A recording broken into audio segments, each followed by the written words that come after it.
नमस्कार साथियों, मैं मिस्टर टी नायक आप सभी का नायक आईएएस अकेडमी पर तहे दिल से हार्दिक स्वागत करता हूं, हार्दिक अभिनंदन करता हूं। तो प्यारे साथियों, कल हम लोगों ने कहां तक पढ़ा था, यानी ये जो हमारी क्लास है इस टॉपिक पे कह सकते हैं शिक्षा मनोविज्ञान का ये जो टॉपिक है शिक्षा के क्षेत्र में, यानी शिक्षा मनोविज्ञान का अर्थ क्या है इसके क्षेत्र और इसकी शिक्षा के क्षेत्र में जो उपयोगिता है, ये जो टॉपिक है इसमें 5 क्लास पहले से हो गई है और आज हमारी ये 6ठी क्लास रहेगी और फिर एक क्लास और होगी। उसके बाद में इस टॉपिक को है जो कि हमें ख़त्म करने वाले, यानी इसको पूर्ण करेंगे और उसके बाद में एक नया टॉपिक शुरू करने वाले हैं। वैसे इसके अंदर तो हमारी 7-8 क्लास से होगी और सबसे बड़ा तो टॉपिक रहेगा हमारा अधिगम का रहेगा और एक अधिगमकर्ता के विकास जो है, ये 2 टॉपिक बड़े रहेंगे। बाकी ये बुद्धि है, ये सब मोटिवेशन है, ये सब छोटे टॉपिक रहेंगे। तो इसके बाद में नेक्स्ट कौन सा टॉपिक शुरू करना है वो भी आप कमेंट बॉक्स में बता देना। तो चलिए, वैसे हम लोग है जो कि मनोविज्ञान के जो प्रमुख स्कूल यानी जो संप्रदाय है वो पढ़ रहे थे। इसमें 2 संप्रदाय हम लोगों ने पढ़ लिए थे और महत्वपूर्ण संप्रदाय इसके अंदर आते हैं, कम से कम हम कह सकते हैं 5 संप्रदाय हमें पढ़ने वाले हैं। बाकी जो बचेंगे अन्य महत्वपूर्ण, उसको क्या करेंगे हम अन्य करके है जो कि कुछ पढ़ने वाले हैं, जिसके अंदर ज़्यादा कुछ जानकारी नहीं रहेंगी और जो एग्जाम की दृष्टि से जो महत्वपूर्ण है वो बातें हम शामिल कर लेंगे। ठीक है, चलो। तो मैं आशा करता हूँ पीछे जो भी हम लोगों ने पढ़ा है वो आपने अच्छे से रिवीजन भी किया होगा, नोट्स से साथ साथ बना ही रहे हैं। तो अब आप, वैसे हम लोगों ने हेडिंग लगा रखी थी कि मनोविज्ञान के जो प्रमुख स्कूल व संप्रदाय, जिसमें 1 नंबर संरचनावाद था, दूसरा था प्रकार्यात्मकवाद या फिर कार्यात्मकवाद, जिसको फंक्शनलिज्म कहते हैं, है ना। अब तीसरा आप लगाओ व्यवहारवाद।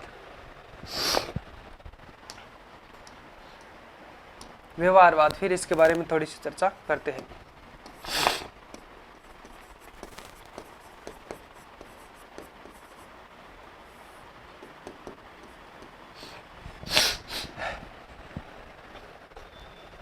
अब इसके बारे में समझने की कोशिश करते हैं। व्यवहारवाद जो संप्रदाय है, एक बार लिखना नहीं है, व्यवहारवाद, इसकी स्थापना किसने की थी? इस संप्रदाय की स्थापना किसने की थी और कब की थी? इसकी स्थापना की थी वाटसन ने, जेबी वाटसन ने की थी। कब की थी?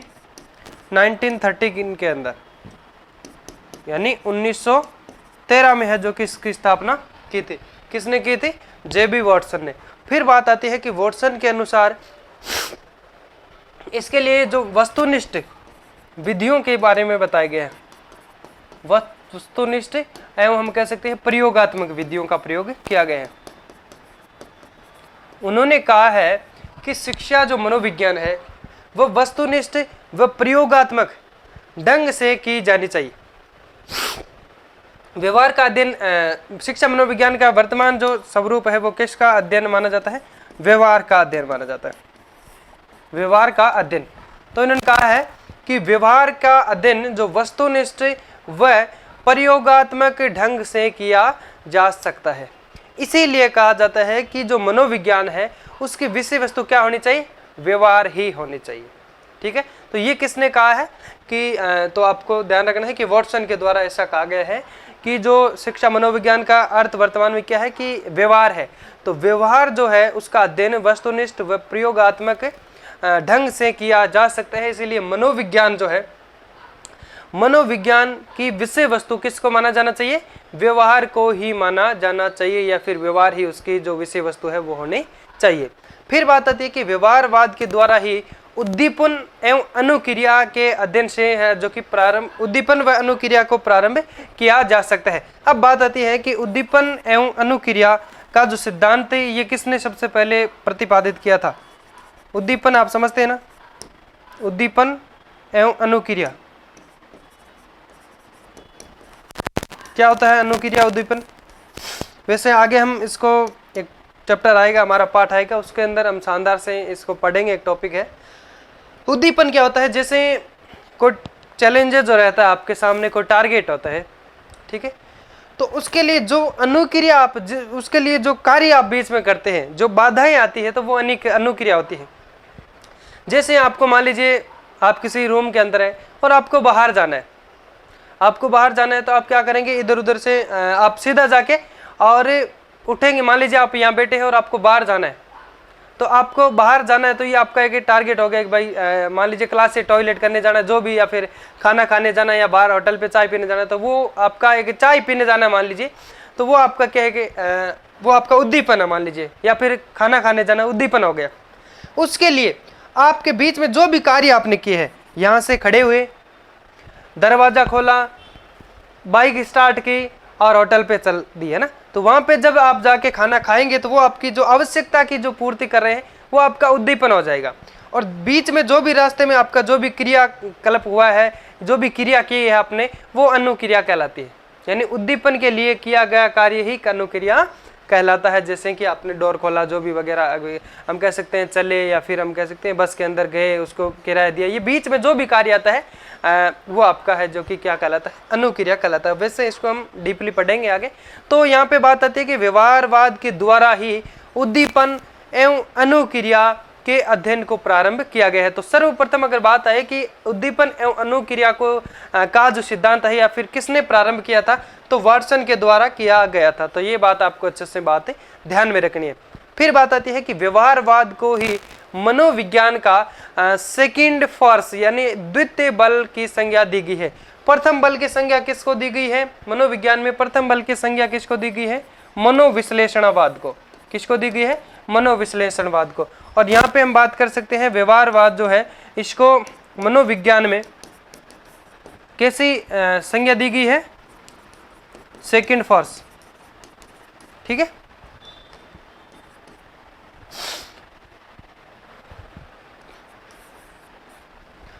तो इसके बारे में हम लिखेंगे। और उसके बाद में आपका 4 नंबर आएगा गेस्टाल्टवाद का संप्रदाय। ठीक है, गेस्टाल्टवाद जो था उसका संप्रदाय हम कह सकते हैं उसने 1912 में मैक्स वर्दाइमर के विचारों से है, जो कि उसके हम कह सकते हैं विचारों और जो लेख थे उनके द्वारा उसको है जो कि प्रतिपादन किया गया, या फिर हम कह सकते हैं उसकी शुरुआत या फिर स्थापना जो की गई थी।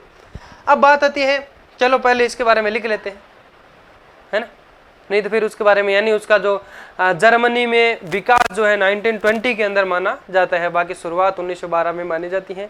और उसके संस्थापक कौन थे? जेम्स वर्दाइमर थे।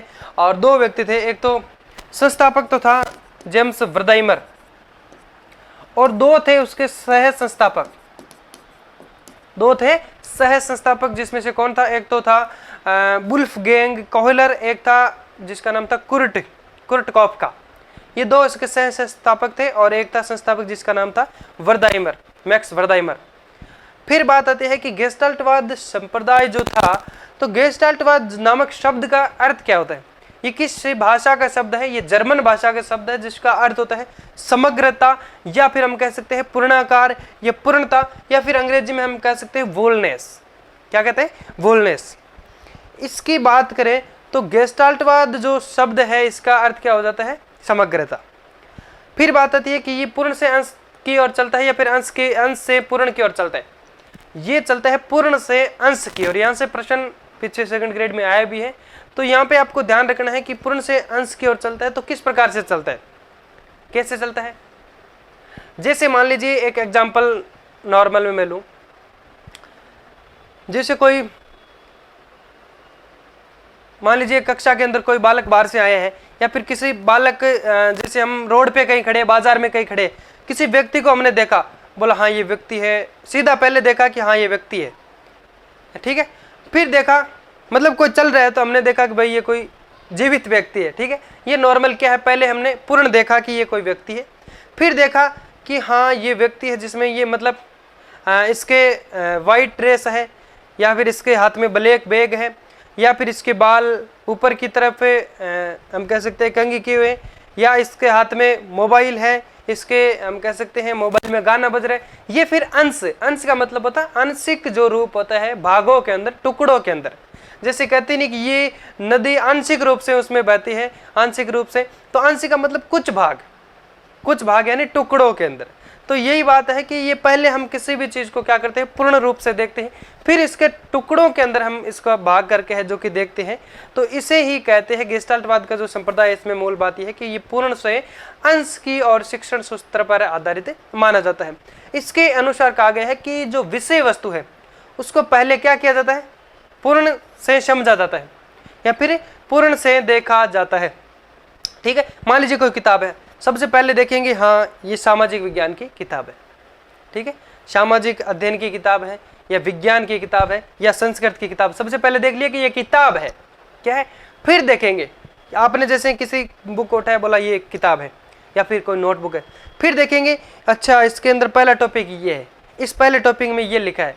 फिर देखते हैं हाँ टॉपिक का जो कलर, टॉपिक जिस कलर से लिखा, अच्छा रेड कलर से टॉपिक की हेडिंग दी गई है।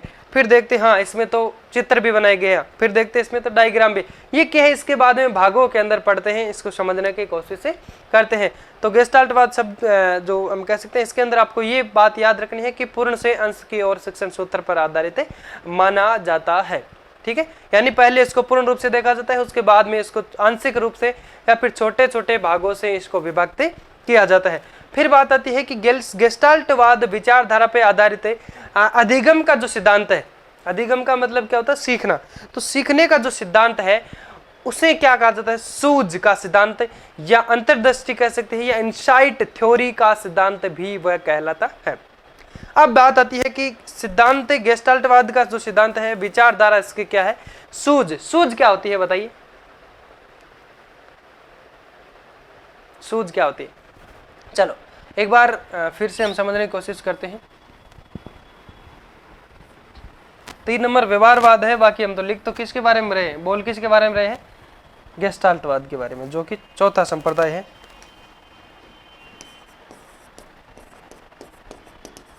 गेस्टाल्टवाद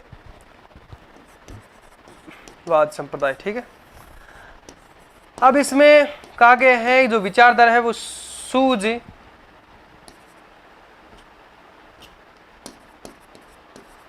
सूझ है होते कि सूझ या अंतर्दृष्टि कह सकते हैं या इनसाइट थ्योरी कह सकते हैं।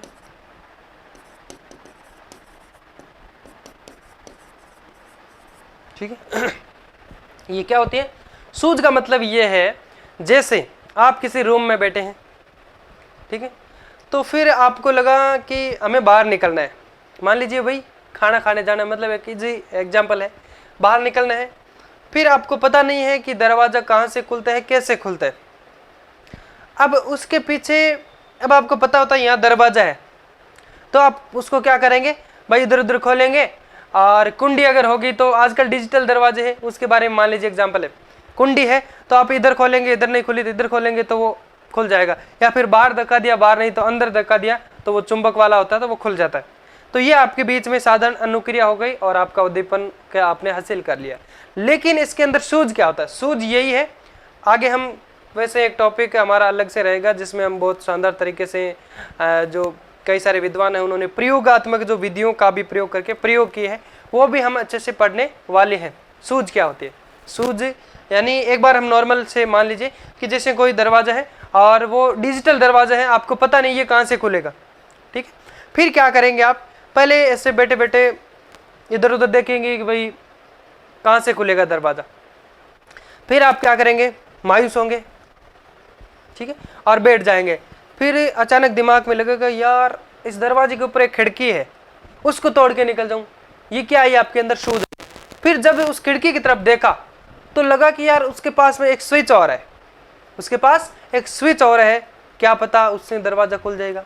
तो वहां जाके आपने, और मान लीजिए वो दरवाजा है जो कि स्विच को 2 बार प्रेस करने से खुलेगा, तो वहां आप जाके उसको आप मायूस है और आप हम कह सकते हैं घबराए हुए हैं, आपको बाहर निकलना है, तो आप क्या किया, जाके उसको 2-3 बार बजाया और खुल गया, 2-3 बार उसको दबाया, स्विच को खुल गया। तो ये क्या हो गया, आपके अंदर एक सूझ आई थी, आपके अंदर एक सूझ आई थी, आपके अंदर जो हम कह सकते हैं उद्दीपन जो आपको क्रिया करना था उसमें आप क्या निराश हुई, पहले आपसे वो कुछ क्रियाएं नहीं हुई और आपको पता नहीं चला कैसे बाहर निकलना है, तो निराश हुए। फिर अचानक आपके मानसिक कह सकते हैं माइंड के अंदर एक सूझ आई, उस सूझ के अंदर आपने, उस सूझ के तहत आपने है जो कि उद्दीपन को हासिल कर लिया था, तो ये सूझ कहलाती है, या फिर इसे ही अंतर्दृष्टि कह सकते हैं, या फिर इंग्लिश में से हम कह सकते हैं इनसाइट, है ना, इनसाइट विधि यानी आपके इनसाइट थ्योरी जिसे कह सकते हैं। तो किसके विचारधारा, गेस्टाल्टवाद के विचारधारा के अनुरूप है जो कि ये बात कही गई है, ठीक है। और एक बात जो हम लोगों ने बात की थी, एक वैसे आगे मैं एग्जाम्पल के रूप में बताऊंगा, एक कमरा था, उसके अंदर एक चिंपांजी बंदर को छोड़ा, ठीक है, और फिर कुछ केले यहाँ पे लटका दिए। फिर क्या हुआ कि ये पहले दिन एकदम नीचे यहाँ पे है जो कि केले, जिससे वो चिंपांजी ऐसे हाथ करने पे हम कह सकते हैं पहुंच रहा था। तो पहले दिन क्या किया था कि ये जो केले है वो इसने एक बार में है जो कि ऐसे उसको भूख लगी, उद्दीपन, तो उसको भूख लगी और उसने हाथ ऊपर किया और केलों को, गुच्छे को तोड़ा और खा लिया, अपने उद्दीपन क्रिया को, उद्दीपन को समाप्त कर लिया, यानी उसको जो उद्दीपन था उसको प्राप्त कर लिया। फिर दूसरे दिन क्या किया था, प्रयोगात्मक हम कह सकते हैं प्रयोग चल रहा था, तो दूसरे दिन क्या किया, थोड़े केले और ऊपर उठाए और चिंपांजी यहाँ पे था, तो चिंपांजी को जैसे भूख लगी और उसने क्या किया कि यहाँ पे केले की तरफ उछल कूद की, लेकिन वो वहां पहुंच नहीं रहा था। फिर वो निराश हुआ, इधर उधर घूम के निराश हुआ, कमरे के अंदर निराश होकर बैठ गया। अचानक उसके माइंड में एक सूझ आई, पास में एक बॉक्स पड़ा था, तो उसने क्या किया, उस बॉक्स को अपने नीचे रखा और उसके ऊपर चढ़ के और उद्दीपन को प्राप्त कर लिया, केले को प्राप्त कर लिया और भोजन कर लिया था। तो फिर पता चला कि हाँ, सूझ भी क्या होती है ना, ये प्रयोगात्मक विधि के अनुसार आपके बारे में जो सूझ की जो डेफिनेशन क्या है उसके बारे में बात कर रहे हैं। फिर क्या किया, दूसरे दिन और अधिक ऊंचाई पे केले जो कि लटका दिए। फिर दूसरे दिन उसने क्या किया, सीधा कुछ करना ही नहीं था, देखा कि हाँ भूख लग गई और केले उतारने हैं, पास में पड़ा था एक डिब्बा और रखा और उतारने की कोशिश की, और फिर ऊंचे थे केले, फिर वो वापस निराश हुआ। फिर उन्हें लगा कि एक डब्बा और पड़ा है, तो क्या किया, उसने 2 डब्बे लगाए और ऊपर से उद्दीपन, क्योंकि उसके धीरे धीरे उद्दीपन की जो अनुक्रिया है उसमें कमी आ रही है, अनुक्रिया उसको ज्यादा करनी नहीं पड़ रही है, क्योंकि सूझ धीरे धीरे आती आती उसके अंदर हम कह सकते हैं कि भयानक जो उसने है जो कि डेवलप हो रहा है उसके ना, मानसिक रूप से हम कह सकते हैं उसके माइंड का डेवलप हो रहा है। और धीरे धीरे फिर एक हल्के तौर पे, मैं ज़्यादा आपका टाइम नहीं लूँगा, वैसे ये टॉपिक हम आगे पढ़ने वाले हैं। तो फिर और यानी एक दिन हो गया, दूसरे दिन और तीसरे दिन, फिर और नेक्स्ट डे उन्होंने क्या किया, एक जाली वाला यानी एक रूम था जिसके एक तरफ जाली ऐसे सरिये की जाली थी और केले यहाँ पे रख दिए, ठीक है, केले यहाँ पे रख दिए और चिंपांजी को जैसे ही भूख लगी और चिंपांजी यहाँ से हाथ निकाल के और केले को पकड़ने की कोशिश कर रहा था अपनी तरफ खींचने की, तो वो उसमें असक्षम हो रहा था, यानी वो वहां हाथ उनका वहां तक पहुंच नहीं रहा था। अचानक उसको सूझ आई कि उसके कमरे में एक छड़ी पड़ी थी और उसने क्या किया, वो छड़ी उठाई और उस केले को ऐसे छड़ी से अपनी तरफ कर लिया और केलों को खा लिया। फिर नेक्स्ट टाइम हम बात करें तो जैसे ही दोबारा एक बार और प्रयोग किया गया तो उस टाइम क्या किया, केले थोड़े और दूर रख दिए गए। फिर दूसरे दिन सीधा उसको कुछ करना ही नहीं था, सीधा छड़ी उठाई और ऐसे किया केले की तरफ, तो और दूर थे, यानी वो छड़ी भी उसके तरफ उसके पास नहीं पहुंच पा रही थी, केले के टच नहीं हो रही थी, तो उसको लगा, वो निराश हो गया। फिर उसको लगे कि एक छड़ी और है, उन दोनों छड़ियों को जोड़ करके उसने जो कि वो उद्दीपन अपना प्राप्त कर लिया। तो इस प्रकार से ये है जो कि गेस्टाल्टवाद के सिद्धांत पे कार्य जो सूझ का अंतर्दृष्टि क्या होती है, ये हम लोगों ने बात अच्छे से कर ली है। और अब क्या करते हैं, पहले व्यवहारवाद संप्रदाय के बारे में हम लिखते हैं, ठीक है।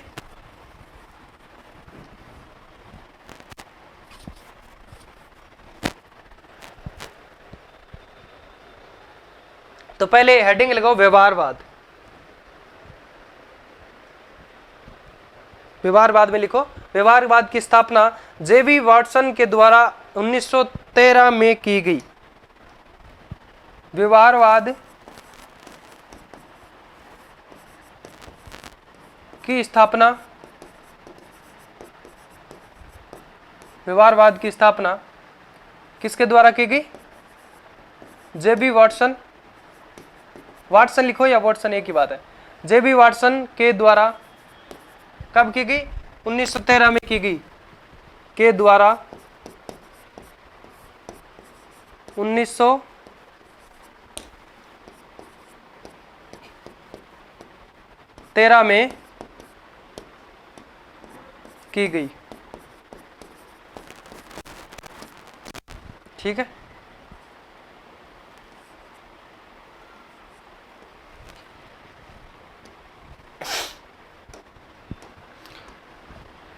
व्यवहारवाद संप्रदाय की बात करें, जिसमें व्यवहारवाद की जो स्थापना है वो जे.बी. वाटसन के द्वारा की गई। कब की गई? 1913 के अंदर की गई। फिर लिखो, वाटसन के अनुसार व्यवहार का जो अध्ययन है वो वस्तुनिष्ठ व प्रयोगात्मक ढंग से किया जा सकता है। वाटसन के अनुसार, वाटसन के अनुसार, एक मिनट कॉल आ रहा है, तो लिखो कि वाटसन के अनुसार, वाटसन के अनुसार, आवाज आ रही है ना अच्छे से? वाटसन के अनुसार व्यवहार का जो अध्ययन है वो किस प्रकार से किया जा सकता है? व्यवहार का अध्ययन वस्तुनिष्ठ एवं प्रयोगात्मक ढंग से किया जा सकता है। लिखिए, वाटसन के अनुसार व्यवहार का अध्ययन, व्यवहार का अध्ययन वस्तुनिष्ठ, व्यवहार का अध्ययन वस्तुनिष्ठ व प्रयोगात्मक ढंग से किया जा सकता है। वह प्रयोगात्मक ढंग से किया जा सकता है।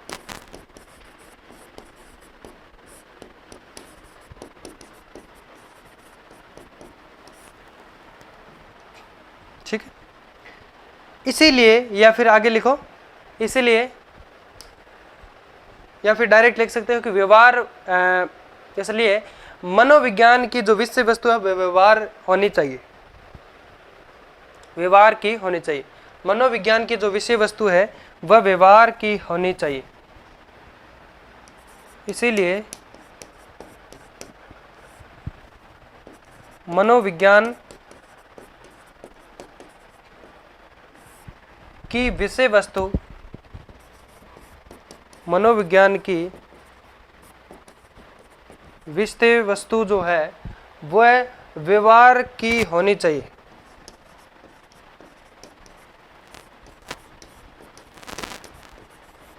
होनी चाहिए।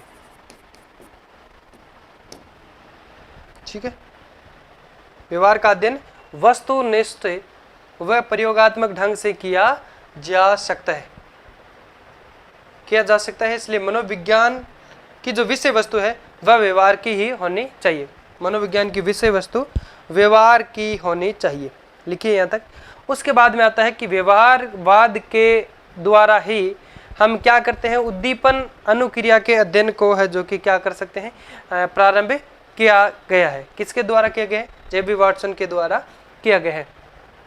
लिखिए, पहले नेक्स्ट पेज में लिखते हैं, यहाँ तक लिखिए पहले। और व्यवहारवाद को मनोविज्ञान में सेकंड फोर्स की संज्ञा दी गई है। लिखो, व्यवहारवाद के द्वारा, व्यवहारवाद के द्वारा उद्दीपन अनुक्रिया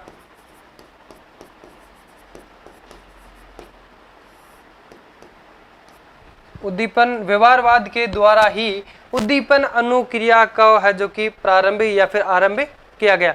उद्दीपन की अनुक्रिया के अध्ययन को प्रारंभ किया गया था। व्यवहार के द्वारा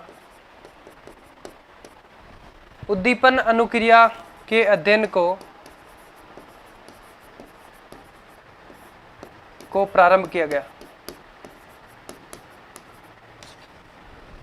प्रारंभ किया गया।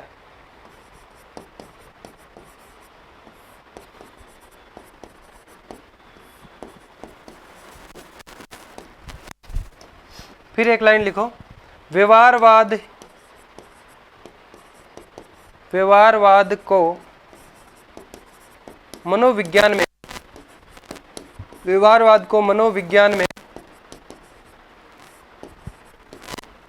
सेकंड फोर्स यानी द्वितीय बल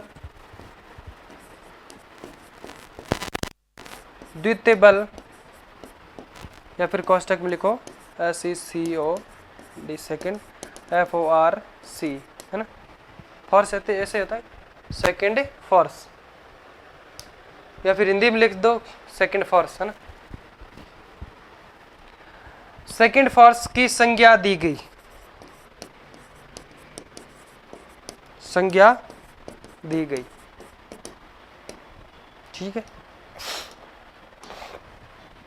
ये व्यवहारवाद के अंदर लिखना है। ठीक है, फिर 4 नंबर लगा के लिखना है आपको गेस्टाल्टवाद। लिख दिया यहाँ तक, फटाफट से लिखो। फिर गेस्टाल्टवाद, इसकी स्थापना वो 1912 में की गई थी। किसके द्वारा? जो जेम्स, क्या नाम था, मैक्स वर्दाइमर, मैक्स वर्दाइमर के विचारों एवं लेखों के द्वारा किया गया ये संप्रदाय है। लिखो, 4 नंबर लगा के लिखो गेस्टाल्टवाद संप्रदाय।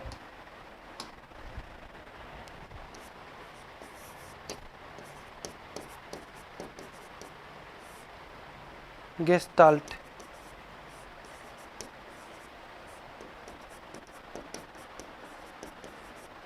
सीधा लिख सकते हो गेस्टाल्टवाद संप्रदाय, लिखने की जरूरत नहीं है, सीधा ही, कोई दिक्कत नहीं है।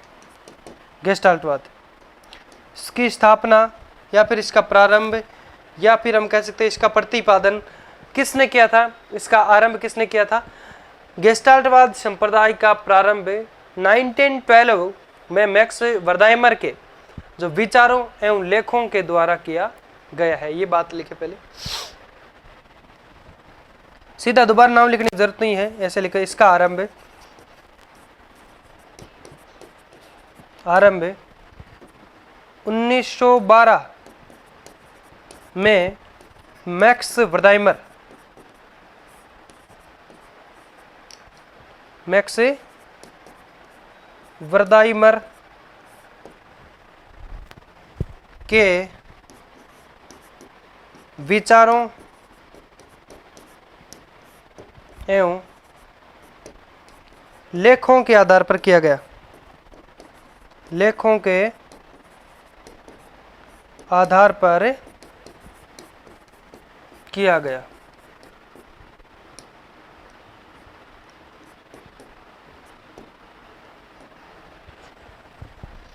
विचारों एवं लेखों के आधार पर है जो कि किया गया। कब किया गया? 1912 में। फिर बात आती है यहाँ पे कि जो जर्मनी में इसका जो विकास है वो कब हुआ था? जर्मनी में इसका विकास है वो 1920 में हुआ था। तो पहले लिखिए, यहाँ तक लिख दिया होगा। चलो अब लिखो, जर्मनी में इसका विकास किसका?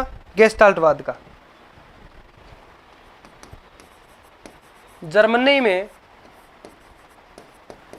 इसका विकास, या फिर ऐसे लिखे गेस्टाल्टवाद का जर्मनी में जो विकास है वो 1920 में हुआ या माना जाता है। ठीक है, फिर उसके बाद में लिखो आप, इसके संस्थापक मैक्स वर्दाइमर को माना जाता है, और 2 इसके सह संस्थापक थे, जिसमें एक तो था वुल्फगैंग कोहलर, दूसरा था कुर्ट कॉफका। कौन थे? यानी इसके संस्थापक,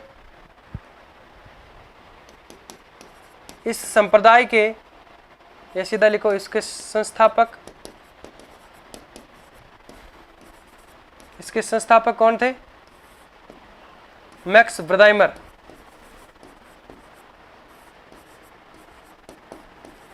इसके संस्थापक मैक्स वर्दाइमर, वह 2 सह संस्थापक, वह इसके 2 सह संस्थापक थे, वह इसके 2 सह संस्थापक थे,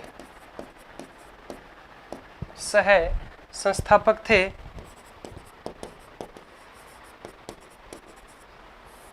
सह संस्थापक थे, कौन कौन से थे? Wolfgang Kohler, Wolfgang Kohler, Kohler को आप अंडरलाइन कर दीजिए। ठीक है, और एक कौन था? Kurt Koffka, Kurt कॉफका।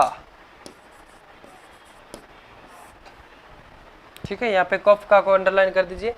यानी जर्मनी में जो इसका विकास है वो 1920 में हुआ था। इसके जो संस्थापक कौन है? इसके संस्थापक की बात करें तो मैक्स वर्दाइमर है, बल्कि इसके दो सह संस्थापक के रूप में भी दो लोग थे, उन्होंने कार्य किया था। वो एक तो था वुल्फगैंग कोहलर और दूसरा था कुर्ट कॉफका। कौन था? कुर्ट कॉफका। अब बात आती है यहाँ पे कि गेस्टाल्टवाद शब्द जो है वो किस भाषा का है? वो है जर्मन भाषा का, जिसका अर्थ क्या होता है? समग्रता, पूर्णता या पूर्णाकार, या फिर लिख सकते हैं हम वुलनेस। अब लिखो एक लाइन, गेस्टाल्टवाद शब्द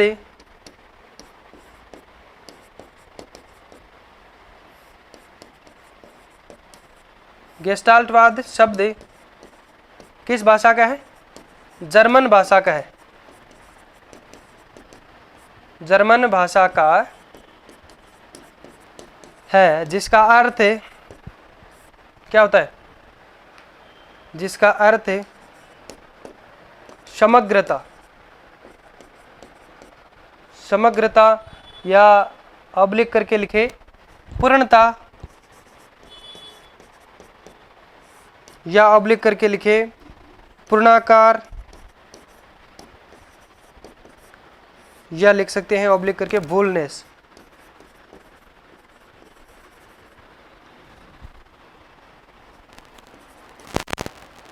ठीक है,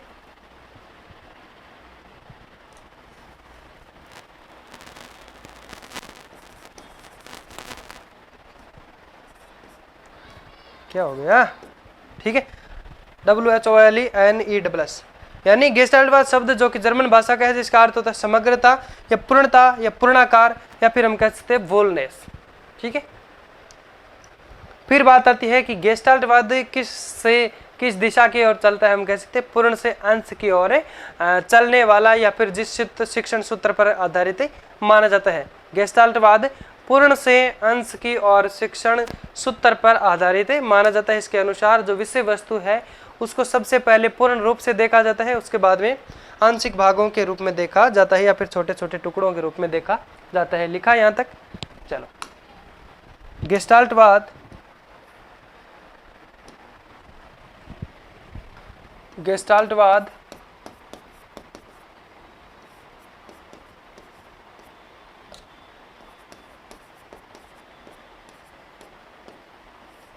पूर्ण से अंश की ओर, पूर्ण से अंश की ओर शिक्षण सूत्र और शिक्षण सूत्र पर आधारित है।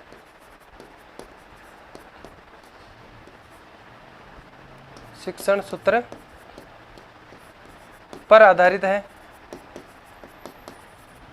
आधारित है। इसके अनुसार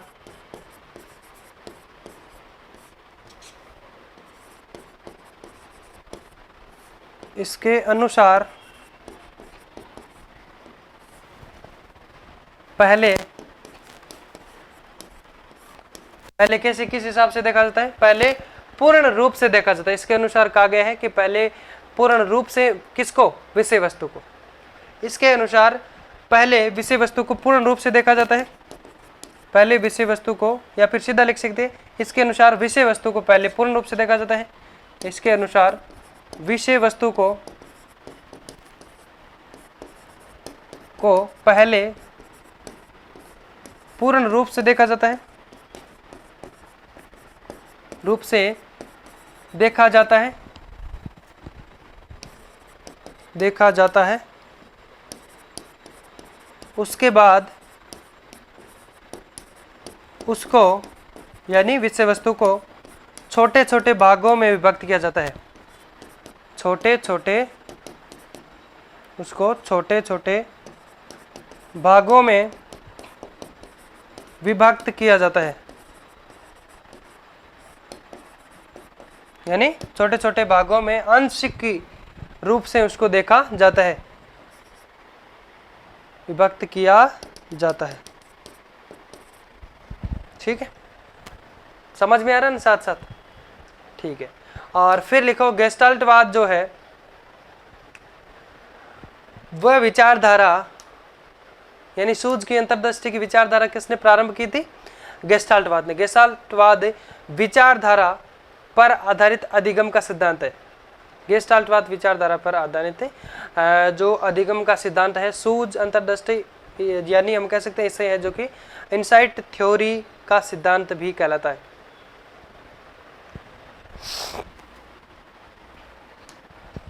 फिर लिखो गेस्टाल्टवाद विचारधारा पर आधारित गेस्टाल्टवाद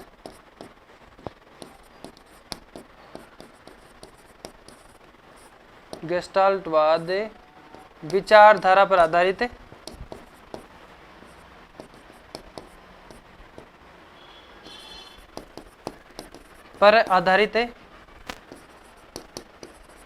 आधारित अधिगम का सिद्धांत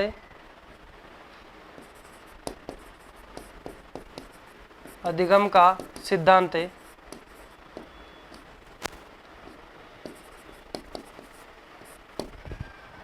अधिगम का सिद्धांत फिर डैश करके लिख दो सीधा, यानी गेस्टाल्टवाद विचारधारा पर आधारित अधिगम का सिद्धांत है, जिसे हम कह सकते हैं और क्या क्या कहा जा सकता है, यानी जिसे सूझ कहा जा सकता है, जो कि आपकी सूझ कहलाती है, या फिर हम ऑब्लिक करके लिखो अंतर्दृष्टि या ऑब्लिक करके लिखो इनसाइट थ्योरी।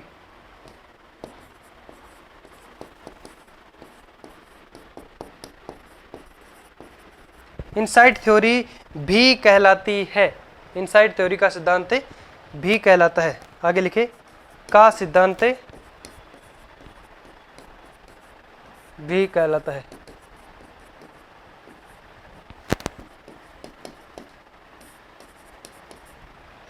ठीक है, समझ में आ गया। गेस्टाल्टवाद विचारधारा जो किस प्रकार की थी, यानी इनके जो सिद्धांत है अधिगम यानी सीखने का जो सिद्धांत है उसको सूझ भी कहा गया है, अंतर्दृष्टि यानी इनसाइट थ्योरी का सिद्धांत भी इनके सिद्धांत को कहा जाता है गेस्टाल्टवाद सिद्धांत के अनुसार। ठीक है, फिर 5 नंबर लिखो आप मनोविश्लेषणवाद। ये प्रथम संज्ञा जो मनोविज्ञान में इसको है, जो कि प्रथम बल की संज्ञा दी गई है। चलो लिख लिया, यहाँ तक नहीं लिखा तो लिख लीजिए, एक बार स्क्रीनशॉट लीजिए या तो।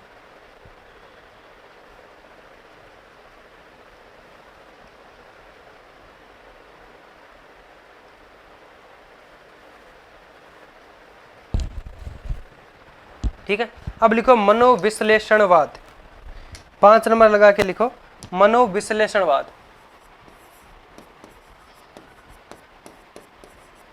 मनोविश्लेषणवाद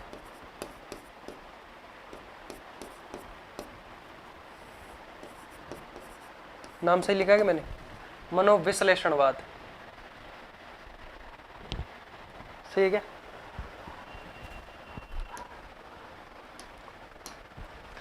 कितने बड़े नाम देते हैं ना।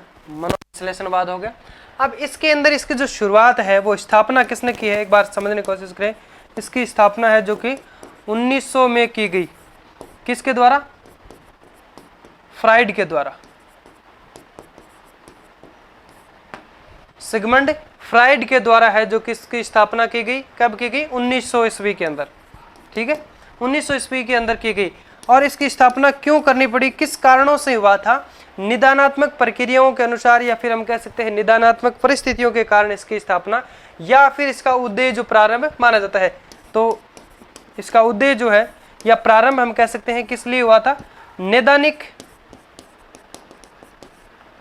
या फिर हम कह सकते हैं निदानात्मक। निदान का अर्थ क्या होता है भाई?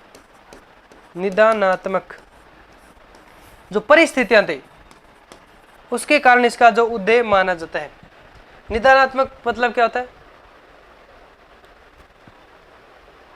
निदान का मतलब वैसे रोग का उपचार करना होता है, लेकिन इन्होंने जो इस संप्रदाय की स्थापना की थी वो ये इसलिए की थी कि जो रोग या फिर कोई किसी प्रकार की कोई समस्या है उसके कारणों का पता लगे। वैसे नैदानिक का अर्थ क्या होता है? कारणों का पता लगाना। नैदानिक का अर्थ क्या होता है? कारणों का पता लगाना।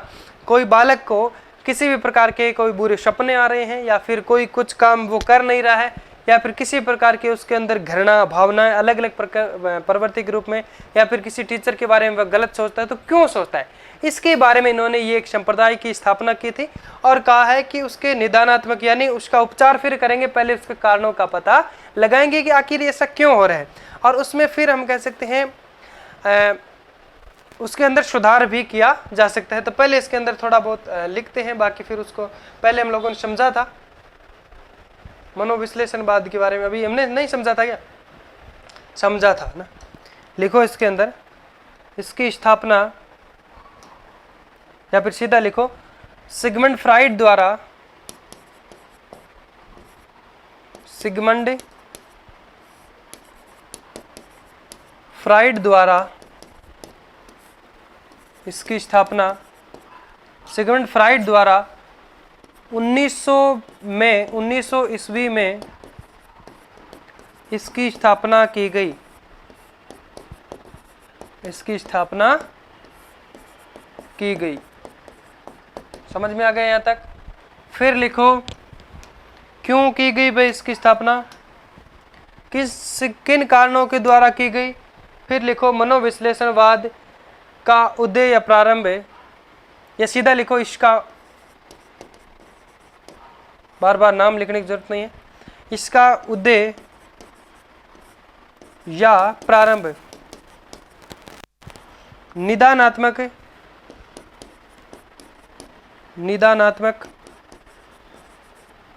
या ऑब्लिक करके लिखो नैदानिक, दोनों में कोई नाम आ सकता है, मिल सकता है, कंफ्यूज होना नहीं है। निदानात्मक या नैदानिक की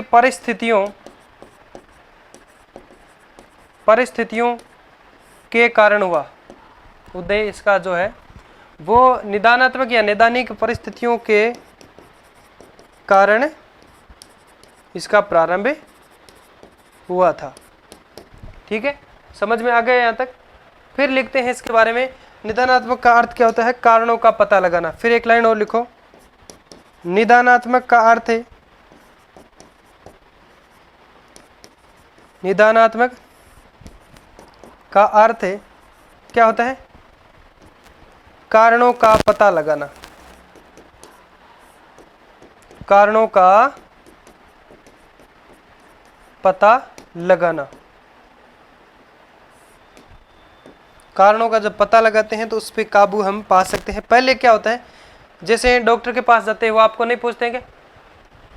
अब नब्ज पकड़ता है वो अलग बात है, उसको इससे हम कह सकते हैं नस से पता चलता है या फिर नहीं चलता है।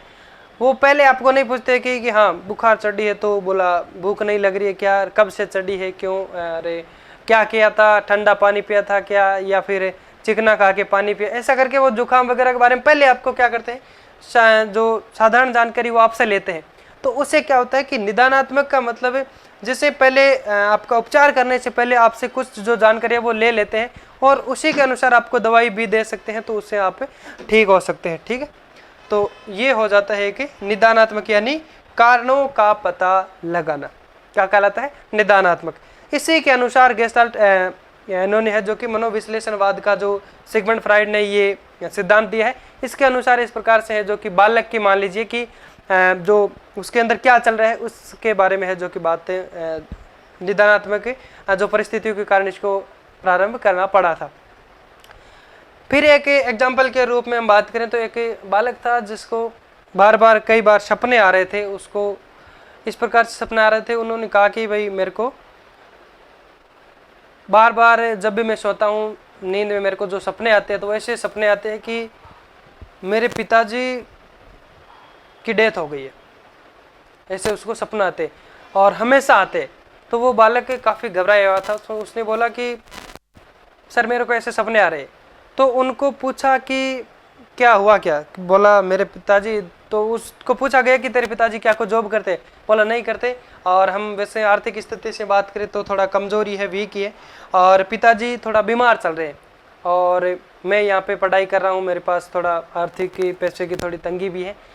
तो सर ने बोला कि भाई तुम एक काम करो, तुम यहाँ पे तैयारी करने के साथ साथ थोड़ा सा कोई अन्य जॉब भी करो, चाहे आपकी 5,000 की 6,000 की, जिससे आपकी पढ़ाई भी हो सके और आपकी जो स्थिति है आर्थिक वो भी चल सके।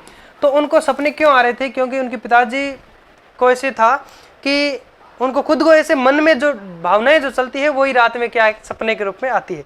तो उनके मन में ये था कि पिताजी बीमार है और वो अब काम कर नहीं पाते हैं, तो कमाएंगे कैसे, और मैं पढ़ रहा हूँ, लगा रहा हूँ। तो उनके ऐसे भ्रांतियां दिन में जो चलती है वही नाइट में है, जो कि हम कह सकते हैं सपने के रूप में, स्वप्न के रूप में आती है। तो उनको लगा, फिर धीरे धीरे उसने काम शुरू किया और 4-5 हज़ार रुपये कमाने लग गया और तैयारी भी करने लगा। तो फिर कुछ दिन बाद में सर ने उसको पूछा कि अभी सपने आते? बोला अब सपने नहीं आते। क्यों नहीं आते? क्योंकि उनके अंदर भावनाएं कुछ चेंज हो गई है। उसने कुछ कमाना शुरू कर दिया और उसके पिताजी भी धीरे धीरे रोगों से मुक्त हो रहे हैं, क्योंकि उनको ऐसे लगा कि हाँ, मेरा सहारा जो कुछ मेरा बेटा है, जो कि सहारा मेरा कह सकते हैं बुढ़ापे का जो सहारा बन गया है, या फिर ये अब घर चला रहेगा अच्छे से।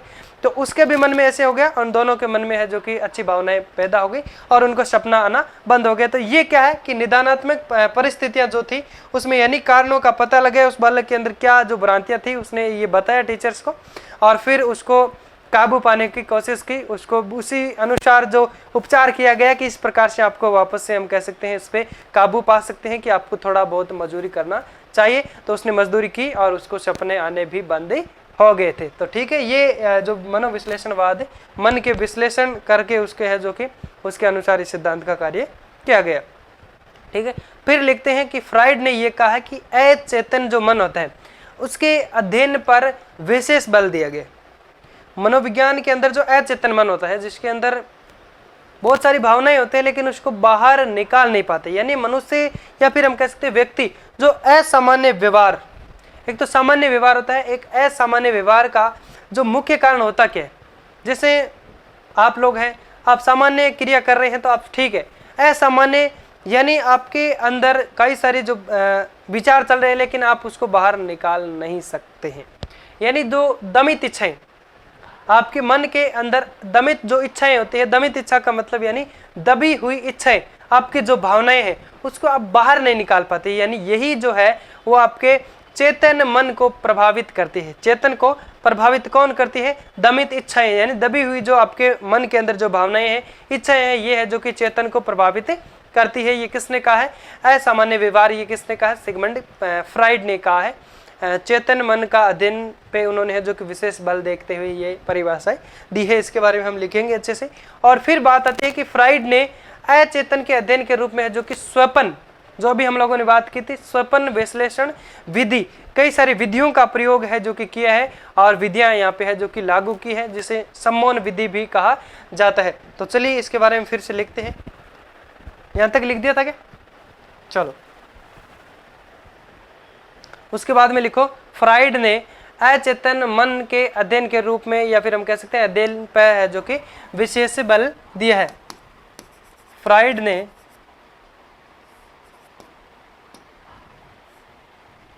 ने अचेतन मन, फ्राइड ने अचेतन मन के अध्ययन पर विशेष बल दिया है और कई सारी विधियां लेकर के आए, विशेष बल दिया है।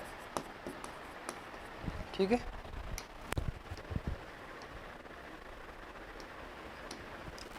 जिससे यानी हम कह सकते हैं,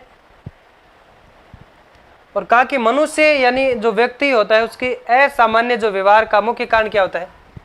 इसमें लिखिए व्यक्ति, ऐसे लिखो, पूरा लिखिए। क्या था?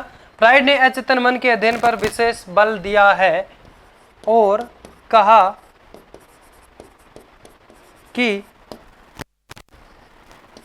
कि मनुष्य, या लिखे व्यक्ति, मनुष्य या व्यक्ति के असामान्य व्यवहार जो करता है, सामान्य व्यवहार का मतलब बच्चा ठीक है, असामान्य व्यवहार अगर वह करता है, असामान्य व्यवहार का मतलब क्या हो गया? जैसे मैं पढ़ा रहा हूँ, सामने बच्चा बैठ रहा है, कुछ भी उद्दंडता कर रहा है और लिखते लिखते कुछ भी लिख दे रहा है, पेन को ऐसे बजा रहा है, या फिर हम कह सकते हैं कॉपी को बार बार बंद कर रहा है, या फिर ज्यादा बोल रहा है, इधर उधर ज्यादा देखता है, तो वो क्या होता है? असामान्य व्यवहार होता है। ठीक है, समझ में आ रहा है? अब फिर बात करें कि इसका मुख्य कारण क्या है? असामान्य व्यवहार का मुख्य कारण क्या है? अचेतन मन में दमित इच्छाएं। असामान्य व्यवहार का मुख्य कारण क्या होता है? अचेतन, मुख्य कारण अचेतन मन की दमित इच्छाएं, दमित इच्छाएं,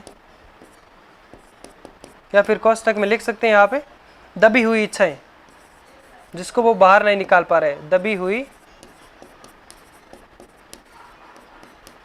ठीक है, दबी हुई इच्छाएं, या फिर कॉमा लगा के लिखिए भावनाएं को हमेशा, जो भावनाएं हैं, यानी मुख्य कारण क्या हो गया?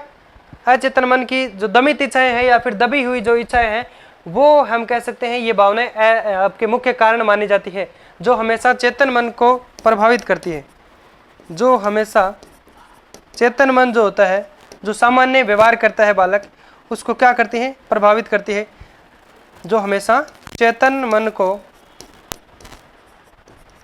या फिर सीधा लिखिए चेतन को प्रभावित करती है।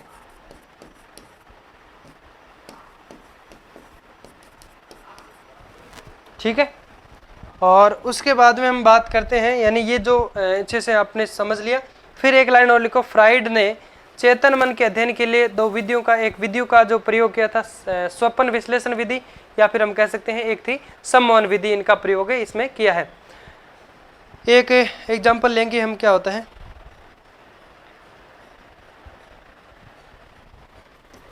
सिगमंड फ्राइड ने चेतन मन के अध्ययन के लिए, सीधा लिख दीजिए, फ्राइड ने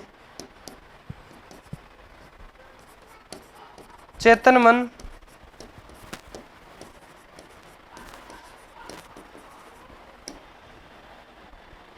फ्राइड ने अचेतन मन है ना, क्योंकि चेतन मन है तो फिर उसकी क्या चेक करनी है?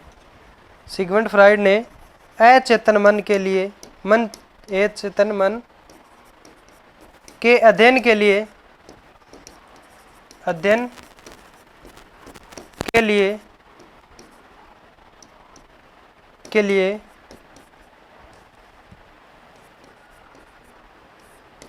एक तो थी स्वप्न विश्लेषणवाद, एक थी सम्मोहन विधि, स्वप्न विश्लेषण विधि, और एक थी सम्मोहन विधि, इनका है जो कि ये लाए या फिर प्रदान की अध्ययन के लिए स्वप्न विश्लेषण विधि, स्वप्न विश्लेषण विधि, कॉमा करके लिखो सम्मोहन विधि, सम्मोहन विधि प्रदान की। ठीक है, तो ये इसके अंदर 5 नंबर जो हम लोगों ने पढ़ा था, जो 5वां संप्रदाय था मनोविश्लेषणवाद, इसके बारे में हम लोगों ने अच्छे से पढ़ लिया। ठीक है, लिख दिया यहाँ तक? ये लिख लिया था? चलो, अब एक एग्जाम्पल जो था ना, एक बार दिल्ली में एक हुआ था ना, शायद कांड दिल्ली में था, कहाँ था, जिसने अपनी प्रेमिका के वो 35 टुकड़े करके है जो कि फ्रिज में छुपा दिए थे।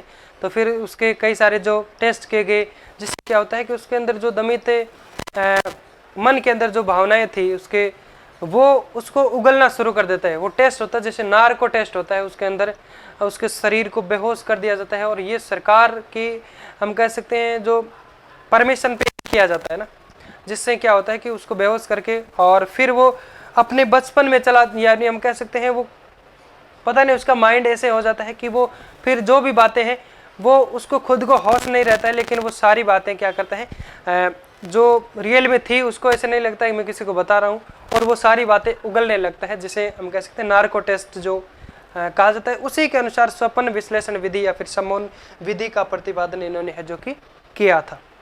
फिर लिखते हैं, एक हेडिंग लगाओ नए, अन्य संप्रदाय, कुछ अन्य संप्रदाय या फिर स्कूल लिखो, जिसमें हम पढ़ते हैं 1-2 संप्रदायों के बारे में।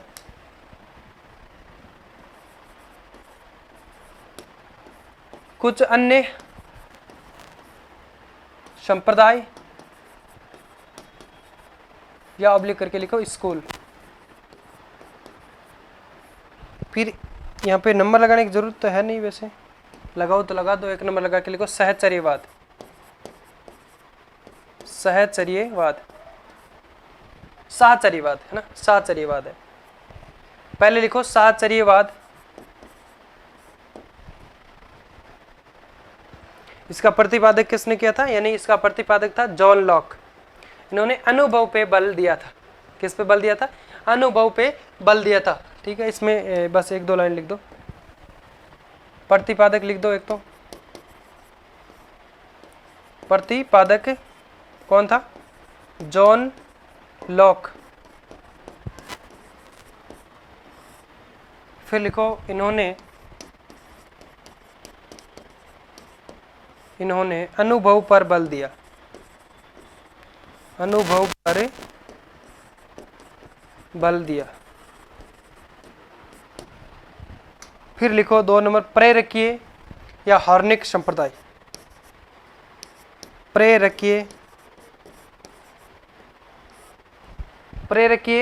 या फिर लिखो हार्निक संप्रदाय।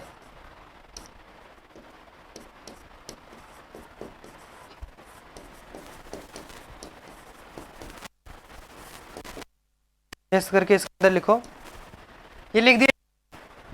फिर दूसरा जो है इसका जो प्रतिपादक है वो मैकडूगल था, यानी मैकडूगल ने जो मूल प्रवृत्तियों के आधार पे है जो कि अध्ययन किया, और संप्रदाय को हम कह सकते हैं उद्देश्यपूर्ण व्यवहारवाद पर बल दिया था।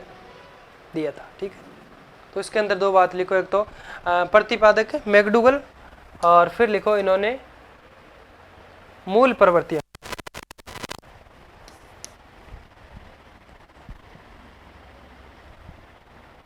प्रतिपादक मैकडूगल,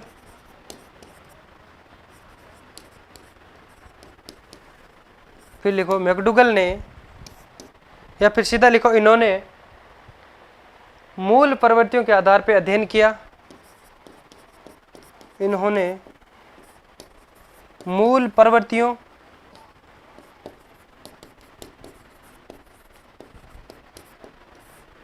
के आधार पे फिर पर अध्ययन किया, मूल प्रवृत्तियों पर अध्ययन किया।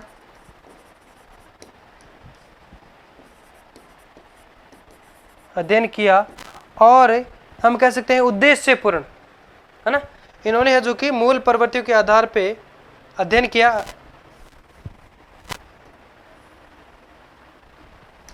मूल प्रवृत्तियों के आधार पर अध्ययन किया।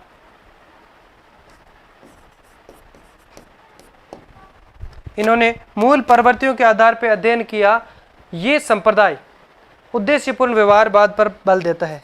फिर लिखो ये संप्रदाय उद्देश्यपूर्ण व्यवहारवाद पर बल देता है, व्यवहारवाद पर बल देता है।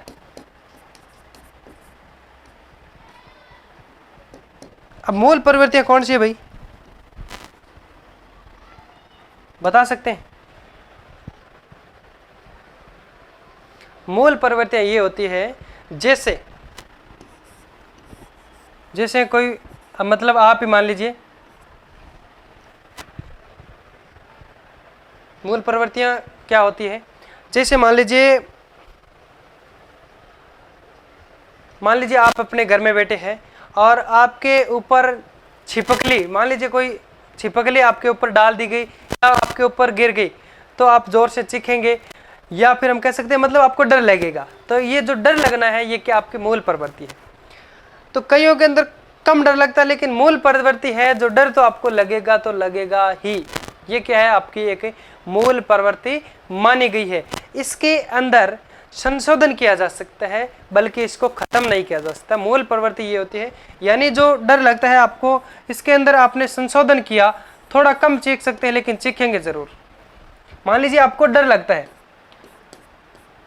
कोई बैल आपके पीछे दौड़ा और आप भागे इधर उधर, आपने जो संशोधन किया तो मतलब कई पत्थर उठा के उसको मारेगा, कई इधर उधर पास में दीवार उस पर चढ़ जाएगा, ऐसे तो है नहीं कि आपको डर नहीं लगेगा, तो डर आपको लगेगा तो वो जो डर है वो आपकी मूल प्रवृत्ति के अंदर शामिल मानी जाती है, यानी वो आपकी क्या है, एक मूल प्रवृत्ति है। तो वो आपको डर जो लगेगा वो सभी को लगता है, वो एक मूल प्रवृत्ति के अंदर शामिल है, माना जाता है। उसके बाद में हम बात करते हैं, आपके 3 नंबर लगा के आप लिखो मानवतावादी, यानी ये हो गया 1 नंबर और 2 नंबर, चलो नंबर लगाने की जरूरत है नहीं, वैसे 3 नंबर लिखो मानवतावादी संप्रदाय, ठीक है। फिर उसके बारे में समझने की कोशिश करते हैं, नंबर लगाओ तो लगा दो, नहीं कोई जरूरत नहीं है। मानवतावादी संप्रदाय,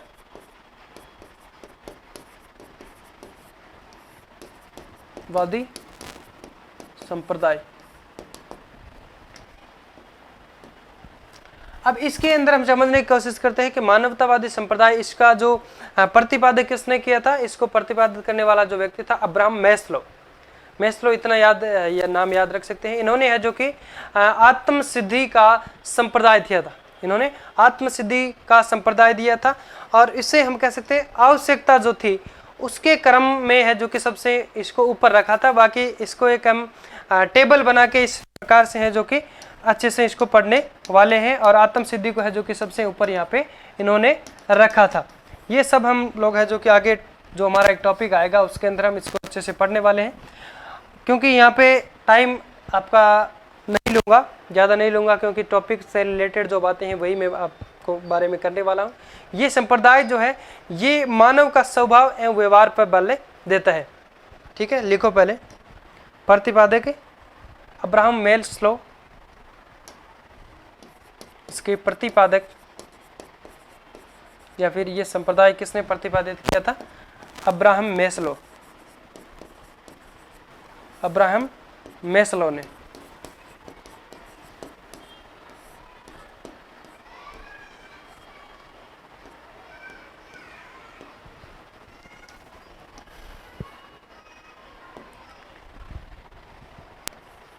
ठीक है, फिर लिखो, इन्होंने आत्म सिद्धि का संप्रदाय दिया और इसे आवश्यकताओं के क्रम में सबसे ऊपर रखा।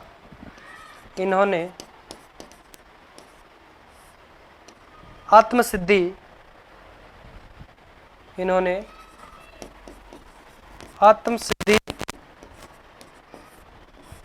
का संप्रदाय दिया,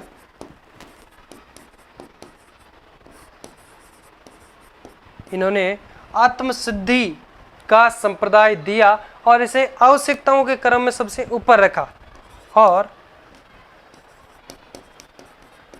इसे आवश्यकताओं के क्रम में कहाँ रखा था, आवश्यकताओं के क्रम में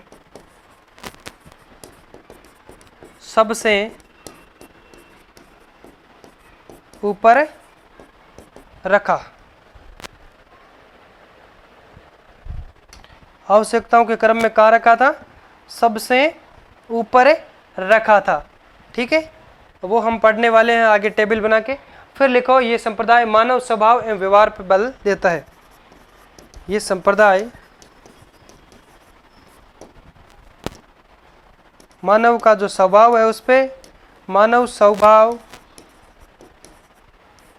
व व्यवहार पर बल देता है, व्यवहार पर बल देता है।